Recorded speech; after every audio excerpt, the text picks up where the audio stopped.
Bismillahirrahmanirrahim. Alhamdulillahi Rabbil Alamin. Wassalatu wassalamu ala asyrafil anbiya'i wal mursalin. Nabiyina Muhammadin wa ala alihi wa sahbihi ajma'in. Assalamualaikum warahmatullahi wabarakatuh.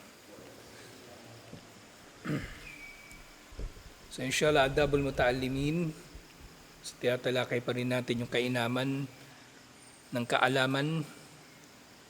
Kapag tinatalakay nga yung kainaman ng kaalaman, syempre, kaugnay na nito yung pag-aaral. Okay? Kasi hindi magkakamit ang sino man ng kaalaman nang hindi siya nag-aaral. Kasi minsan, yun, napapansin ko pag yung mga daming artista. Merong mga mahuhusay umasta na maalam nang hindi naman nag-aaral. Marami.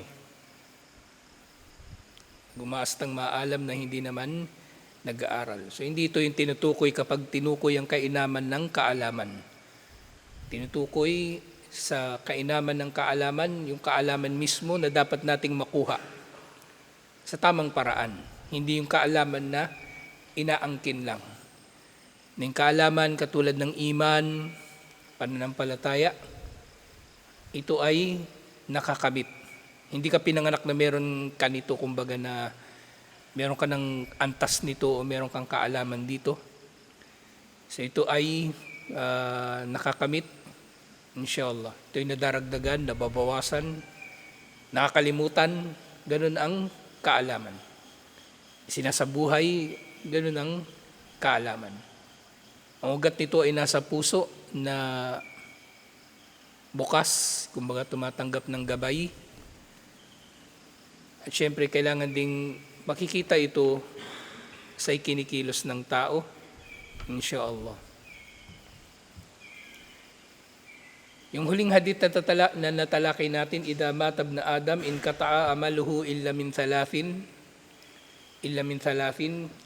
Kapag namatay daw ang tao, ang anak ni Adan ay mapuputol ang kanyang mga gawain liban na lamang sa tatlo.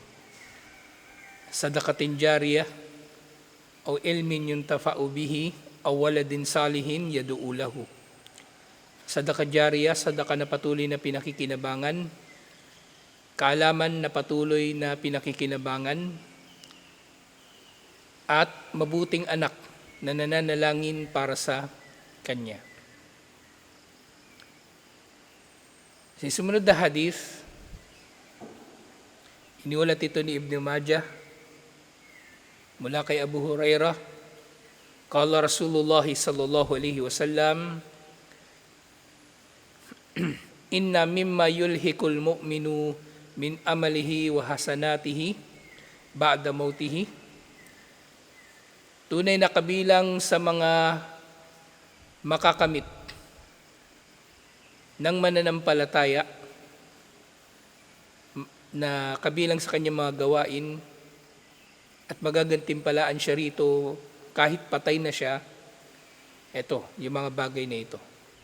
So mahigit sa tatlo yung binanggit dito sa susunod na hadith. Yung unang hadith, last week tatlo lang, pero merong karagdagan dito sa hadith na ito. So kabilang daw sa mga makakamit ng tao, yulhiku, ibig sabihin makakaharap niya o makakasalubong niya o mapapakinabangan pa niya ang mga gantimpala ng mga gawain na ito kahit patay na siya. Una, ilman nasyarahu, kaalaman na kanyang ipinalaganap. Pangalawa, awwaladan salihan taraka, mabuting anak na kanyang iniwan, ibig sabihin iniwan niya na buhay, namatay siya na natiling buhay ang kanyang mabuting anak. O mushafan warafa, o kay mushaf na kanyang ipinamana, ibig sabihin kanyang ibinigay o ibinahagi. O masjidan banahu, o masjid na kanyang itinayo. Pangilan na yun? 4. Panlima, o baitan liibnis sabili banahu, o bahay na itinayo niya para sa naglalakbay na stranded. O maaring mga hulugan din ito na bahay na ipinatayo niya para sa isang mahirap o naghihijra na walang kakayanan na magtayo ng bahay, ganun din. Aw nahran ajrahu, ilog na kanyang pinadaloy, ilog sa kahulugan dito na pinagkukunan ng tubig. Halimbawa, nagdulot ka na dumaloy ang tubig. Hindi man tinutukoy dito specifically ilog. Pwedeng gumamit ka ng tubo, so maaaring papasok yun sa kahulugan nito. Aw sadaqatin akhrajaha min malihi fi sihhatihi wa hayatihi tulhikuhu ba'da mautihi. At gayon din ang sadaka na kanyang ibinigay habang siya ay malusog at habang siya ay buhay. Ibig sabihin, sadaka na ibinigay niya ng kusang loob. Kasi maaring yung tao, di ba, mamamatay siya. Tapos meron siya may iwang yaman, tapos yung anak niya magsasadaka mula dito. Maaring papakinabangan niya yun. Pero iba ang sadaka na ibinigay mo ikaw mismo habang ikaw ay buhay at habang ikaw ay may kakayanan na ibigay ito. So lahat ng ito, inshallah, ay mga bagay na pakikinabangan ng tao, inshallah, ng mananampalataya, kahit patay na siya. Pakikinabangan niya ang mga gantimpala nito, inshallah. Sila yung tinukoy dito. Ito. So yung una, ilman nasyarahu, kaalaman na kanyang ibinahagi. So nabanggit na natin ito nung nakaraan, katulad dito nung ilmon yung tafaubihi, kaalaman na pinakikinabangan. Na ang kaalaman na ito, hindi lang ito kaalaman na itinuro mo, maaaring ito ay kaalaman na ipinadala o na iparating mo sa tao sa pamagitan ng aklat na sinulat mo, video na inedit mo, o yung aklat mismo, yung kopya ng aklat na dinala mo, ibinigay mo sa tao. Lahat ng may ambag sa paglaganap ng kaalaman, inshallah, ay mayroong gantimpala. Lahat ng may ambag sa paglaganap ng kaalaman, inshallah, ay mayroong gantimpala. Kaya nga, yung da'wa, hindi lang ito yung pagsasalita. Yung nagiging problema sa da'wa ngayon, lahat gusto magsalita, kahit hindi marunong magsalita, pagsasalitain. Hindi ganon. May kanya-kanya tayong lugar. Kaya sa simula ng talakayin natin na ito, binigyang diin natin na hindi maaaring susukatin ang kakayanan ng isda sa kakayanan nito na maglakad o tumakbo o umakyat ng puno. Hindi niya magagawa yun. Pero sukatin natin dapat ang kakayanan ng isda na lumangoy. Gawin ang kaya nitong gawin. Okay? Ganun ang kaalaman ng tao. Iba-iba tayo ng kaalaman. At sa pag-aaral, kahit sa pag-aaral, alam natin na maaring merong limitasyon ang isa't isa sa ilang bagay. Okay? Maaring merong mahina sa fiqh, mahina sa pagkakabisado, mahina sa tajwid, pero magaling sa iba pang bagay, ibigay natin sa kanya kung ano yung magaling siya doon. At huwag natin ipagpilitan sa tao kung ano yung mahina siya doon. Okay? Kasi hindi siya magiging magaling doon, magiging incompetent siya doon. Dahil pinipilit natin siya, gagawa na lang siya ng paraan para tumaas yung grade. Halimbawa, mangungopya na lang, mandadaya at iba't iba pang katulad nito. Yan ang problema sa kasalukuyan na sistema ng pag-aaral natin. Kumbaga, ang nakagraduate ng college, yung may ambisyon talaga na makagraduate ng college kahit bobo. Kasi nandadaya, nangungopya. Wala, ambisyon na lang yung naging motibo para makatapos ng pag-aaral. Kaya pagka-graduate niya, wala, inutil. Wala naman natutunan, walang alam na practical na aplikasyon ng kanyang kaalam. Kasi pinilit sa kanya yung bagay na hindi naman siya mahusay dito. So dapat yung tao, mapagbibigyan ng trabaho, inshallah, o anumang pananagutan na nasa kanyang kakayanan, inshallah. So dito kayo magtataka, yung mga sahaba radiyallahu anhum, wala namang engineer sa kanila, wala namang doktor na kung ano-anong pinagmamalaki ng mga tao ngayon, pero nasakop nila kalahati ng mundo nung panahon na yun. Pero ngayon, kung ano-ano pinagmamalaki ng tao, wala, puro inutil, puro yabang, dahil yung kanilang mga nakamit ng mga diploma, dulot na lang ng kanilang ambisyon at hindi dulot ng kanilang husay o naman. Meron namang mahusay pero bihira. Bihira sila. Sa yung kaalaman, pinalalaganap natin hindi lang sa pamagitan ng pananalita. Maraming paraan upang mapalaganap ang kaalaman, maraming paraan upang mapalaganap ang kabutihan, inshallah. So, ilmun nasyara, siyempre, sa kaalaman na ito, makakamit ng tao yung kanyang gantimpala. Ibig sabihin, yung laki ng kanyang gantimpala, sa laki din ng kanyang ambag, inshallah. Sa laki ng kanyang ambag. Pero mahirap matukoy yan.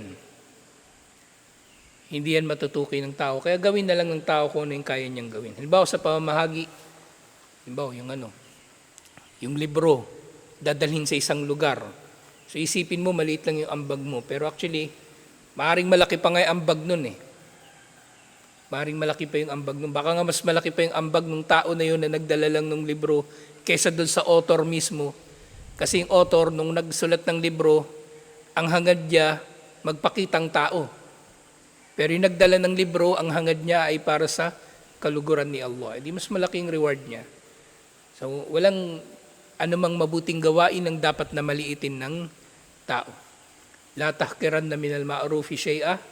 Sinabi ni Propeta Muhammad sallallahu alaihi wasallam, huwag ninyong mamaliitin ang kahit anong mabuting gawain.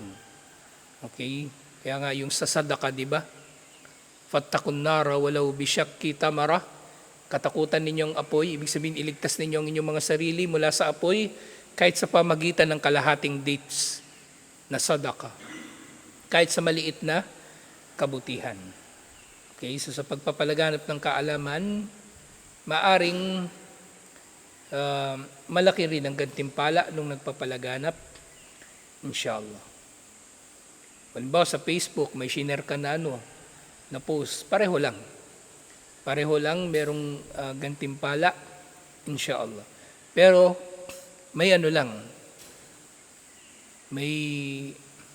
kumbaga sa pagsishare kasi, may dagdag lang na, kumbaga, babala. Si Sheikh Omar ang nagsabi, actually, si Sheikh Omar Labilla, nabasa ko sa post niya, na sana, kung magsishare ng post ang sino man sa atin, hanggat maaari siya mismo na unawaan niya yun. Hindi yung share lang siya ng share. Kasi yung kaalaman, kumbaga ibinabahagi natin dahil tinatangkilik natin yung kaalaman.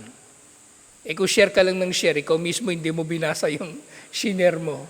Yun yung sinasabi niya. Yung sinishare mo, basahin mo rin. Baka mamaya kasi share ka ng share, unang halimbawa dito, share ka ng share, ikaw pala yung unang tatamaan nito. Diba? Ikaw pala yung unang tatamaan nung shinare mo na post. Pero ito ay mapanganib na kalagayan. Kasi nga, sinasabi ng mananampalataya yung bagay na hindi naman niya ginagawa. O hindi naman niya pinaniniwalaan. O hindi naman niya, kumbaga, handa na isabuhay. Hindi siya handa na isabuhay yun. Share lang ng share. Hindi, walang kaalaman doon. Ibig sabihin, siya mismo walang pakikinabangan doon. So sana, kung ano yung isi-share niya, siya yung unang nakinabang doon. Okay? Bawa, yung kuripot, yung maramot, share ng post tungkol sa sadaka, na malaki daw reward ng sadaka, tapos siya naman hindi nagsasadaka. Dapat siya yung unang makinabang doon. Okay? O merong share ng share, dapat magsala araw-araw. Ang hindi magsala, kafir, tapos siya naman, kulang-kulang yung sala. So, hindi siya nakinabang dun sa post niya. Delikado rin eh. Kasi maaaring abot din yung tao sa antas na ng pagiging ipokrito. Hindi naman munafik, hipokrito. Yung nga, sinasabi niya hindi naman niya ginagawa. O baka abot na rin siya sa riya. Hahantong na siya sa riya. Sa kaalaman,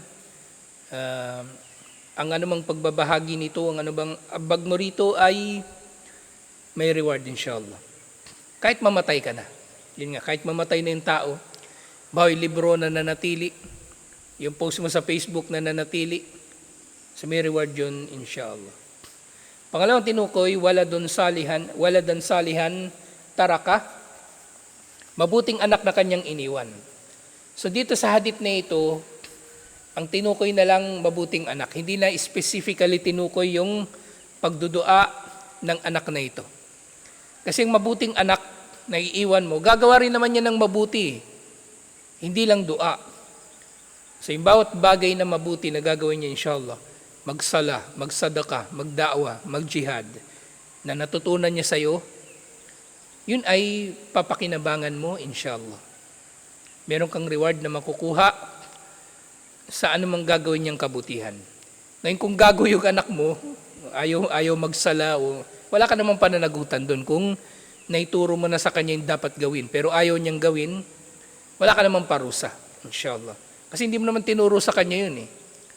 Hindi mo tinuro yun sa kanya. Kung ayaw niyang gawin, yung mabuting tinuro mo, wala kang pananagutan doon. Pero meron kang reward kung gagawin niya ang kabutihan na natutunan niya sa iyo, inshallah. Wala kang pananagutan kung hindi niya gagawin yung tinuro mong mabuti. Pero kung gagawin niya yung mabuti, may reward ka, inshallah. Dito rin, ulitin ko, sa bawat isa sa 7 na ito, okay, maliit man o malaki ang ambag mo rito, inshallah, ay meron kang gantimpala. Meron kang gantimpala. Hindi lang yung pangunahing may kagagawan ang may gantimpala. Okay? Yung katulad ng sinasabi ko lagi. Marami sila na nag-aagawan kung sino sa kanila yung nagdaawa talaga kay Robin Padilla na para bang yun ay kakapasok nila sa paraiso. So lahat sila nag-aangkin. Hindi ganun. Hindi lang iisa ang makikinabang sa gantimpala ng pagmumuslim ni naman. Lahat ng may ambag ay merong gantimpala. Inshallah. Lahat ay may gantimpala. Sumunod na natukoy, yung mushaf na kanyang ipinamana. Mushaf na kanyang ipinamana, ibig sabihin, mushaf na kanyang iniwan, o mushaf na kanyang ipinamigay, ganun din. At kung ano yung ambag niya rito, meron siyang gantimpala. Siya man yung bumili ng mushaf, siya yung nagpakargo ng mushaf, siya yung nagdala ng mushaf, dumating sa kanyang bahay, dala-dala niya papunta sa masjid para iwan dun sa masjid. Lahat sila merong reward, inshallah. Lahat sila merong reward. O yung mushaf, sira, may napunit na na cover o page, dinikitan mo ng masking tape, dinikitan mo ng scotch tape para hindi na masira lalo. Hindi may reward din yun, pareho lang. Lahat ng kabutihan na may kinalaman sa mga ito, maliit man o malaki, ay mayroong gantimpala, inshallah. Pangapat, masjidan banahu, masjid na kanyang itinayo. Uli, ang may reward dito, hindi lang yung gumastos ng milyon-milyon para matayo yung masjid. Okay? Yung tao na nagbuhat ng kahit isang pirasong pako, iabot niya doon sa karpintero para gagawa ng apakan, kailangan niya para makapagpalitado, para makapag-asintada, pako lang. Inshallah, meron siyang gantimpala. So, ganun si Allah. Kahit maliliit o katiting na kabutihan, pananagutin niya tayo rito, at kahit maliit o katiting na kasamaan, pananagutin din niya tayo rito. Okay, so lahat ng ito ay ganun ang prinsipyo. Panlima, Baitan li ibni sabili banahu, bahay na itinayo niya para sa isang na-stranded na manlalakbay. Yun yung unang implied dito, yung dahir na tinutukoy. Pero syempre, ang anumang pagtatayo nino man ng bahay para sa sino man o masisilungan niya na para sa sino man, may reward siya rito, inshallah. Maaring yung tao na ito titira lang dito ng 1 linggo, 2 linggo, 1 taon. Eh di may reward siya sa bawat sandali ng pagtira doon ng tao. Meron siyang reward. At syempre, yung bahay na ito, yung bawat ambag din ay mayroong karampatang gantimpala rito. Yung bahay, halimbawa, pinatayo mo, hindi tapos. Yung tumira na doon yung naglagay ng bubong, eh di may reward ka doon sa pader na nilagay mo. Lahat yun ay mayroong gantimpala para rito, inshallah. Yung Nahran Ajrahu, ilog na kanyang pinadaloy. Siyempre, nung unang panahon, mauunawaan natin ito na maaring irigasyon sa mayroong gumawa ng hukay na mula ron o sa pamagitan yun ay dadaloy ang tubig mula sa bukal o mula sa ilog. Pero ngayon meron naman ng tubo yung nilagay mo, so pareho lang.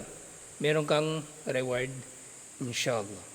At yung kahit merong ambag na piso doon sa pagbili ng tubo, meron siyang reward, inshallah. Yan, nagtataka ako dito, bakit takot yung mga tao sa ambagan. Huwag pang hinayangan ng tao yung ambagan, inshallah, lalo na sa kabutihan. Pero minsan, ako din naman, kapag ako yung naniningil ng ambag, pag ayaw magambag ng tao, bahala sa buhay niya. Hindi ako kumbaga, minsan ko lang sasabihin sa'yo. Hindi na ako magpapalo pa sa'yo para kulitin ka. Nasaan yung pinangako mong ambag? Kasi minsan may mga project ako sa da'wa, may nilalapitan talaga ako. May mga taong ganyan, yung kumbaga, oo lang sila pero hindi talaga magbibigay. Pero ako, wala akong sama ng loob kasi sila yung may pangangailangan dito. Mas kailangan nila yung inaalok ko sa kanila na pagkakataon na gumawa ng mabuti. Hindi ako yung may utang na loob sa kanila. So sila yung nagdadamot sa kanilang mga sarili. So sa ganitong mga bagay, pag may ambagan, sikapin ng tao, inshallah, na makapag-ambag dahil yun nga, kabilang ito sa mga pakikinabangan sa kabilang buhay. At malaking bagay ito, tubig. Malaking bagay itong tubig. Kaya sa pamagitan ng tubig, nabubuhay ang tao. Hindi lang tao, pati halaman, hayop. Sa pamagitan ng tubig, nagkakaroon ng construction. Hindi pwedeng may tatayo yung building ng walang tubig. Okay? At hindi lang basta-bastang tubig. Yung semento, hindi mo yung pwede haluin ng salt water, kailangan fresh water yung gagamitin dyan. So magiging malaki ang gantimpala, inshallah, ng tubig na iyong pinadaloy. At panghuli, sadaqatun akhrajaha min malihi fi sihhatihi wa hayatihi. So yung ganitong sadaka, bakit ito natukoy na mas malaki ang gantimpala kesa doon sa sadaka na ipamimigay ng tagapagmana mo kapag ikaw ay patay na? Kasi di ba papakinabangan mo naman yun? Kapag namatay ka, meron ka na iwang yaman, tapos yung anak mo ay pang sasadakan niya yung ilang bahagi nito, kahit kabuuan nito, may reward ka. Pero mas malaking reward nito, kasi ang sadaka na iyong ibinigay, na ikaw mismo, at ginawa mo habang ikaw ay buhay, at habang ikaw ay may kakayanan, ibinigay mo, mas malaki ang reward nito kasi naririto ang layunin. Okay? Meron kang intensyon na ipangsadaka talaga ang pera na ito. At ang intensyon nga, maaari itong magdudulot na lalaki ang gantimpala ng anumang gawain. Ang sadaka ay maaring lalaki ang reward dahil sa intensyon. So kapag ikaw ay nagsadaka na ikaw mismong nagbigay at ikaw mismo ay buhay, mas malaki ang reward mo inshallah dahil naroon ang intensyon. Lalo na kung sa mga intensyon mo sa sadaka ay naroon yung karagdagan pang mga mabubuting hangarin o layunin, sa sadaka mo sa masjid, sadaka mo sa pagpapatubig, sadaka mo para sa Lahat ng sadaka dito tinutukoy ha. Papasok dito yung anumang bahagi ng yaman mo na naggastos sa landas ni Allah. Iftar o sadaka na sa kahulugan nito sa obligadong sadaka, yung zaka o ano paman, maring papasok dito. At yun nga, kahit mamatay na siya, pakikinabangan niya ang lahat ng ito, inshallah. So 7, yung tinukoy dito. Kaalaman, mabuting anak, mushaf, masjid, bahay, ilog o patubig o sadaka na ibinigay mo habang ikaw ay buhay pa. Lahat ng ito ay pakikinabangan, inshallah. So sinabi, inna hadal hadith da'watan lil muslimina wal muslimat bil musahamati fil masyairil khairiyah. Ang hadith na ito ay paanyaya sa mga Muslim, lalaki man o babae, na mag-ambag. So technically, binanggit nga dito yung pag-aambag. Bil musahama. Musahama, ibig sabihin ambag. Ngayon nga, binigyan din dito ni Sheikh na kahit ambag lang ang ibinigay mo sa pagkakatupad sa mga ito, ay meron kang gantimpala, inshallah. Sa anumang masyari'ul khairiyah, mga proyekto para sa kabutihan. Mga proyekto para sa kabutihan. Malhirsu ala nashril ilmi wa ta'limil Qur'an wa tiba'atil muallafat wa musa'adatu al-fuqara wa abna as-sabil bil mali wa ta'ami wa syarab. Wal maskan liyanaluhu ajraha wa thawabuha indallahi ta'ala. So lahat ng ito ay paanyaya sa atin na mag-ambag sa mga proyekto para sa kabutihan na kabilang sa nababanggit dito, yung pagpapalaganap ng kaalaman, pagtuturo o pagpapaaral sa mga tao sa Quran unang-una, at gayon sa pag-iimprenta ng mga babasahin, pagtulong sa may hirap at mga naglalakbay sa pamagitan ng pagkain, pamagitan ng yaman, pagkain at inumin. So lahat ng ito pwedeng iambag, inshallah. So yung sadaka hindi lang siya pera. So pwedeng material, pwedeng pagkain, pwedeng inumin, pwedeng pako, pwedeng welding rod, pwedeng lagaring bakal. Lahat ng yun ay ambag, inshallah. Kasi nga minsan, tinakahinis sa tao eh. Yung kung sino yung hindi marunong mag-ambag, yung mahilig kumabig ng mahilig manghingi ng kung ano-ano.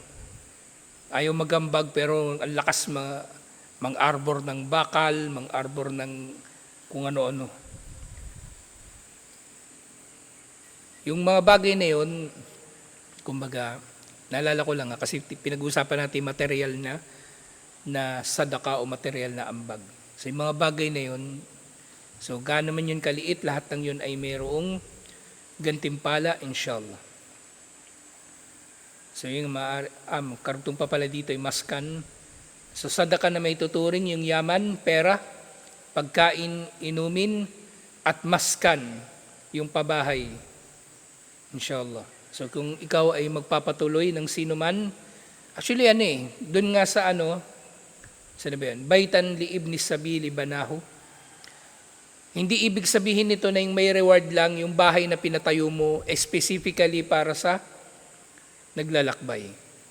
So maaari rin papasok dito, halimbawa meron ka naman bakanteng bahay, wala naman nakatira, tapos meron kang patitirahin doon, permanente man o pansamantala na walang bahay, pareho lang, may reward ka pa rin doon, inshallah.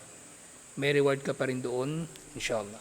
At yung reward mo sa bawat kabutihan na ginawa doon ay meron kang reward, inshallah. Sibaw, yung pinatira mo doon, imam. O di sa bawat araw ng pagtira doon ng imam, ay meron kang reward, inshallah. Tapos, halimbawa doon sa bahay na yun, natutupad yung iba't ibang mga proyekto sa da'wah. Doon, hindi ko to kumbaga, hindi ko to sinasabi para yung magmalinis o kung ano pa man. Halimbawa, kasi baka bigla kayo magsadaka sa akin eh. Halimbawa, yung bahay, so doon maraming proyekto sa da'wa na natutupad doon. Halimbawa, yung bahay ko, nagpiprint ako doon ng babasahin, halimbawa, o nagle-lecture ako doon, nagre-record ng lecture. Inshallah, yung may-ari ng bahay doon, di may ambag doon sa mga ginagawa ko at meron din siyang reward. Inshallah. Lahat ng may ambag doon, inshallah. Lahat ng may ambag doon, inshallah, ay mayroong gantimpala. Pero yun nga, huwag magiging ugali ng tao. Kasi ito yung problema na ngayon sa may mga yung ibang daiya feeling nila entitled sila masyado sa sadaka o sa ambag ng iba. Kapag makasingil siya, hustler na nga yung dating nila eh. Oo, may reward, sige yung bahay mo, may magpatayo ng bahay mo, may reward. Pero wag kang maningil sa tao. Oy, pagtayo nyo nga ako ng bahay para may reward kayo. Hindi ganun. Kapal na mukha yun. Hindi yun Hayaan nyo yung tao na mag-ambag sa kung ano man yung kailangan mo na maaring personal. Kung bagay ibig sabihin personal. Bahay, motor, yung mga bagay na yun, problemahin mo yun. Huwag mong damay ibang tao doon. Okay? Kung hindi naman siya direktang may kinalaman sa da'wa. Pero nga yung bahay, kaya ko ito nabanggit kasi maaring yung bahay, personal, pero may reward ka pa rin doon. At kung namang kabutihan yung manggagaling sa bahay na yun, may reward ka rin doon, inshallah. May reward ka rin doon. Bawat da'wa na mangyayari doon, o libro na nimprenta, may reward ka doon, inshallah. Hindi ko to sinasabi para magsadaka kayo sa akin. Inaano ko lang nililinaw ko lang. Hindi to Pero kung meron, walang problema din. Walang problema, inshallah. Sabi nga ng mga vlogger, di ba? Baka naman. Baka pwede. Ibihin nyo na. So lahat ng ambag ay merong reward, inshallah. So dito, yung sadaka, so pwedeng maging pera, pagkain, inumin, bahay, o kahit kahit anong bagay. Liyanalu ajra wa thawabaha indallahi ta'ala. Upang magkamit ka ng gantimpala mula sa mga ito, inshallah. So merong halimbawa dito, panghuli na mabanggit natin ngayong araw, inshallah. Fahadihi Zubaydatu ibnatu Ja'far, zawja Harun ar-Rashid. Lamma matat ra'aha Abdullah bin al-Mubarak fil manam. So napalaginipan daw minsan ni Abdullah bin al-Mubarak si Zubaydah bint Ja'far, asawa ni Harun ar-Rashid. Napanaginipan niya. Kasi itong si Zubaydah, asawa ni Harun ar-Rashid, nakikilala siya sa pagiging yung mapagkawang gawa. So napanaginipan daw siya ni Abdullah bin al-Mubarak. Sinabi niya, ma fa'alallahu biki, ano ang ginawa ni Allah sa iyo? Kumbaga, ano na ang kalagayan mo ngayon? At sabi daw ni Zubaydah doon sa kanyang panaginip ni Abdullah bin al-Mubarak, gafarali fi awwali me'wali daraba fi tariki Makkah. Wa hiya tushiru bidhalika lamma ishtahara anha min sadaqatin wa tadlilit tariq al-hajj wa bidilliha lil ma'ruf wa a'mal al-bir fi Makkah wa mamasim al-hajj la siyama saqi al-hujaj min aini Zubaydah. Sabi ni Zubaydah, pinatawad daw ni Allah ang kanyang mga kasalanan sa unang hakbang pa lang niya patungong Makkah. Yun yung sinabi niya. Pinatawad daw ni Allah ang kanyang mga kasalanan sa unang hakbang pa lang niya patungong Makkah. At ang tinutukoy niya dito, tinutukoy ni Zubaydah, yung kanyang mga, hindi lang papuntang Hajj, bagkus yung kanyang mga kabutihan yung pagpapaayos sa kalsada na dinadaanan ng mga hujjaj, at iba pang mga kabutihan katulad ng pagpapahukay ng balon doon sa Makkah na pinakikinabangan ng mga nag-hajj at ng mga taga roon na nakikinabang doon sa bukal o balon ni Zubaydah na ipinagawa niya doon.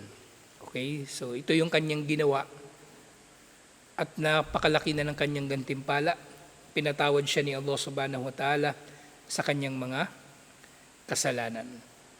So ito nga, dakara hadihil kissa al-Hafid al-Mu'arrikh Ibn Kathir fil Bidaya wan Nihaya. Ang tala na ito ay nabanggit ni Ibn Kathir sa kanyang al-Bidaya wan Nihaya fi hawadith sana 16 wa 200 lil hijra. So nangyari daw ito 216 pagkatapos ng hijra. So nangyari ito mga mga 830. Nangyari itong kumbaga panaginip ni Ibn al-Mubarak tungkol kay Zubaydah, na si Zubaydah alhamdulillah ay pinatawad ni Allah dahil sa kanyang ambag na balon at pagpapaayos ng daanan ng mga tao. Sa ngayong daanan o namang bagay na pinakikinabangan ng publiko, wag din natin panghinayangan na mag-ambag tayo, inshallah. Sa daanan, yun nga, di ba, yung pag-aalis, imatatul adha fit tariq, yung pag-aalis ng pinsala sa daanan, yun ay isa sa mga antas ng iman. Sa sinasabi pinakamababang antas ng iman. Pero hindi ibig sabihin na mamaliitin natin yun. Okay? Hindi ibig sabihin na mamaliitin natin yun. Iman pa rin yun, pananampalataya pa rin yun. Na dahil dito gagantimpalaan tayo, kahabagan tayo ni Allah, patatawarin ng ating mga kasalanan, bibiyaan tayo ni Allah. Pareho lang na dapat pahalagahan katulad ng pinakamataas na antas ng iman, yung la ilaha illallah. Hindi dapat o hindi pwedeng mamaliitin ng tao. So, halimbawa yung daanan, pinapaayos, tinatakpan yung lubak, hinaharangan yung butas o ano paman, lahat ng yun ay mayroong reward, inshallah. Kaya hindi dapat panghihinayangan ng tao ang mga bagay na ganon malaki man o maliit, alhamdulillah. So yung dito, yung tinukoy ni Abdullah bin al-Mubarak na napanaginipan niya kay Zubaydah, yung pinaayos niyang kalsada at pinaayos niya na balon o pinagawa niya na balon na patuloy na pinapakinabangan. Okay? E paano yun kung itong kalsada na ito? So ito nga, nababanggit ko lang ito para matukoy na maaring lalaki ang gantimpala ng anumang maliit na gawain. Tingnan mo, halimbawa isang kalsada nagpagawa ka, 100 metro. Yung dadaan doon, may mga dumadaan doon para mag-aral. O di may ambag ka rin para sa mga mag-aaral. Diba? Tapos yung nag-aaral na yun, natuto, tapos nagturo, di may ambag ka rin doon. Tapos may dumadaan doon na mag-jihad. May dumadaan doon na magdadakwa. May dumadaan doon na mamimigay ng sadaka. May dumadaan doon na mamimigay ng babasahin. May dumadaan doon na may dalang mushaf. May dumadaan doon na madidisgrasya sana kung hindi mo inayos yung kalsada pero inayos mo, hindi na disgrasya. E di may gantimpala ka ng pagkakaligtas ng buhay, inshallah. So, maraming reward, inshallah. Kalsada lang yun. Kalsada lang. Paano pa kung pinagsabay-sabay mo yung iba't ibang mabubuting gawain, inshallah. So, lawak ng gantimpala ni Allah. Kaya samantalahin natin kahit yung maliliit, inshallah. So, dito na lang. Assalamualaikum warahmatullahi wabarakatuh.